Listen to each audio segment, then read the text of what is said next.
So here is how we can change the Memoji on iPhone. So there isn't anything like a Memoji app on the iPhone, and instead it is all part of the Messages app. So we can get inside the Messages, and let's say I start a new thread, and then next to the text field there is a plus button. So when I click on a plus like this, I have some additional apps I can play with or use within Messages, and one of them should definitely be the Memoji. And you can get there, it's gonna pull up this section, and you can swipe up on it like this to choose a different character. So you can of course pick from those which are built in, so you have like other characters you can pick, and all are really interesting and nice.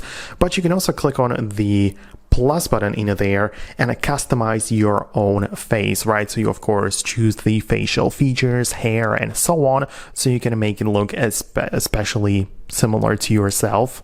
You probably want to do it this way, or however you like it. You come up with one of them, and in there you can select the finished one and start using that Memoji.